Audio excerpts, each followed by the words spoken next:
Hey guys, this is Dave with Gazaudio, and I have here the Fozzy Audio DS2 portable USB DAC. And you all know how much I love devices that offer good value, like the Moondrop Dawn Pro, the Tangem Space Lite, Eiffel Snowy Night, all of which I feel offer great features and performance for around or under $100. Now, Fozzy Audio has introduced the very budget-friendly DS2, and I have to say, its performance is really good for the price, and after doing lots of testing and comparing, it might just be my new value king.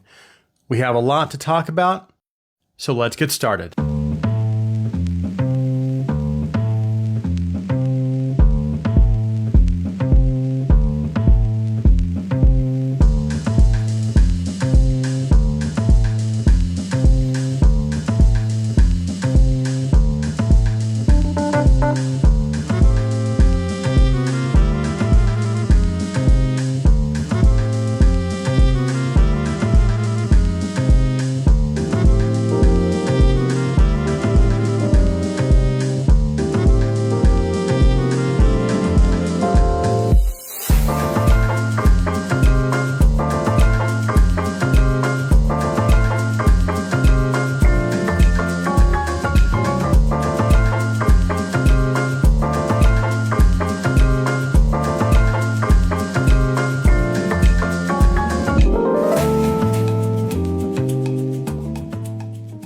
Now, as far as what you get in the box, of course, you get the DS2 itself. It also includes a short Type-C to Type-C USB cable, and then a Type-C to Type-A adapter. It's priced at a very affordable $59, which is kind of crazy because this thing puts out an impressive 510 milliwatts at 32 ohms out of the 4.4 balanced output, but the 3.5 output has quite a bit less power and is a little more in line with what you typically see with a dongle style DAC in this price range, giving you about 130 milliwatts of output at 32 ohms. It uses dual CS43131 DAC chips, which is a commonly used chip. It's actually the same chip used in the Dawn Pro, Space Lite, K13, and many others. So that's on the inside. On the outside, we've already covered the 3.5 and 4.4 outputs. It also has physical volume buttons that function strictly as a volume control, so it does not change the gain levels or change filters. So in that sense, this doesn't really offer much in terms of additional sound features. We then have a Type-C input and a light indicator on the top that changes colors based on the sampling rate. Now, this does not have an internal battery, so it does draw power from the source device. It does, however, seem to be fairly efficient because I didn't really seem to notice any excess battery drain. It does drain the battery a little bit, but it seems to be about average, and it's comparable to most of the other devices out there. As far as the build and design, the design is simple, but I do like it. The housing is made of aluminum alloy, so it feels robust, but it's still quite light. Overall, while it doesn't offer much in terms of features, I do like the physical volume buttons, and it does offer pretty impressive amounts of power out of the 4.4 output.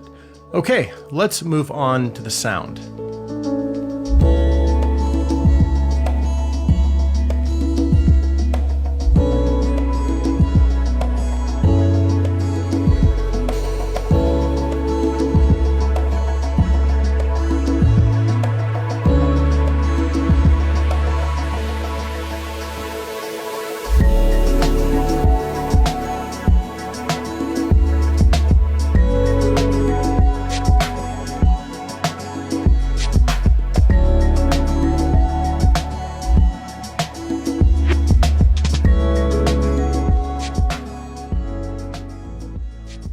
Let's go ahead and talk about drivability and power output first, because that's kind of one of the things that jumped out at me. And if you're familiar with this channel and my reviews, you'll know that I've had a lot of portable USB DACs come across my desk over the last few years. And the reality is that even though dongle style DACs can perform at pretty high levels with inner monitors, they're still usually somewhat limited when it comes to power output and pushing full-size headphones, especially when compared to more powerful desktop devices, or even something like my M15S, which can put out about 1.2 watts in desktop mode. And even though you do come across some portable USB DACs with higher power output levels, like this one or the FIO K17, it seems like they're still falling a little bit behind in terms of overall sound performance, again, when trying to push some harder to drive full-size headphones like my Aria Stealths. And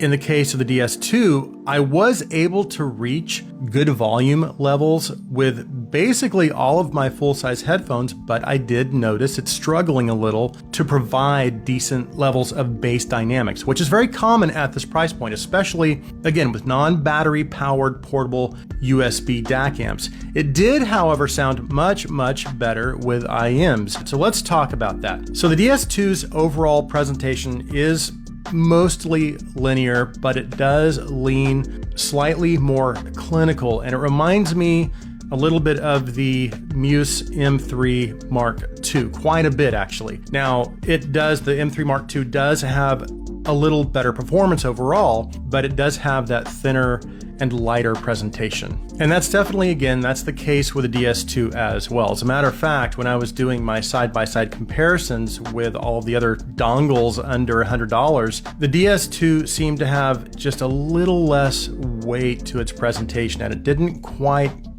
have the authority in its base presentation that a lot of the others did have. And there were probably close to 20 other DACs I did comparisons with, so it's not really that common to come across a DAC that sounds lean like this. There were a couple, but for the most part, all of the other DACs had a little more body, and again, they just leaned a little closer to what I feel is a true linear. The exceptions being the Muse M3 Mark II, Muse M4, and the CDA M2, and this one. So the bass presentation is going to be a little thin sounding, and that does carry through into the lower mids and mid-range as well. And the way that impacts instruments and vocals is they just don't quite have that fullness or richness you might get with some of the competition. Now, as far as its treble presentation, it is really good. It does have adequate detail, cymbals sound natural, and I didn't really feel like I was missing anything. Now, I will say that because of the DS2's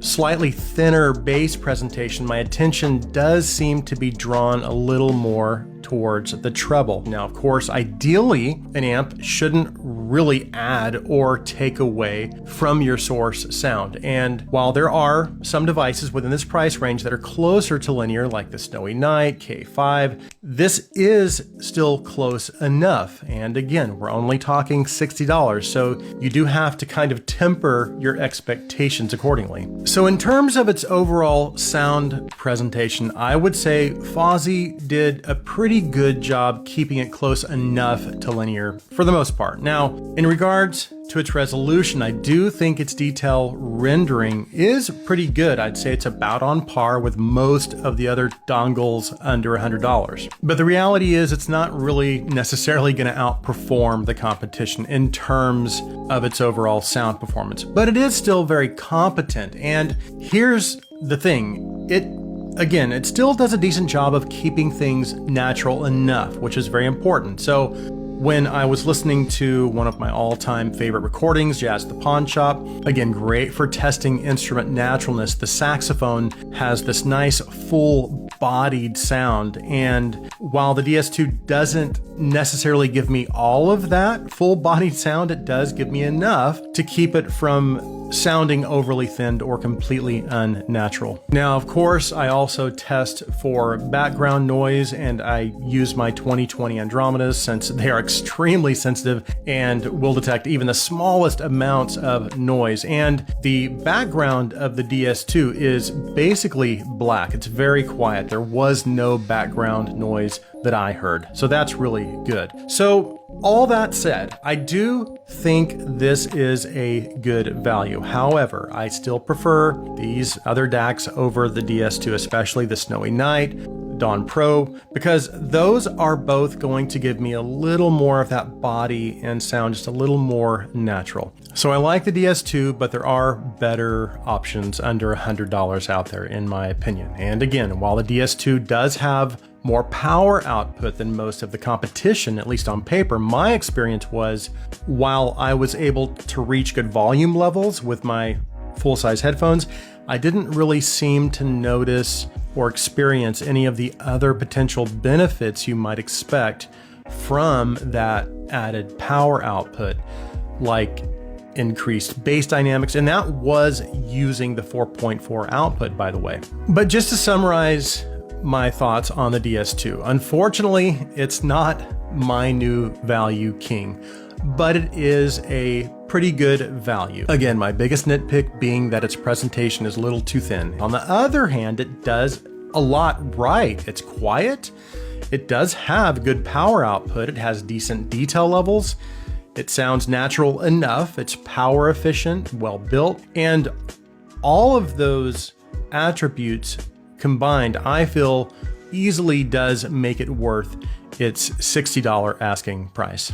So that concludes my review of the Fozzy Audio DS2. If you're new to the Gazaudio channel and you like our videos, please take a minute and hit that subscribe button. And if you want to go a step further, you can also support us through our Patreon. I'll be sure and leave a link in the description. Thank you guys so much for taking the time to watch. Please like this video.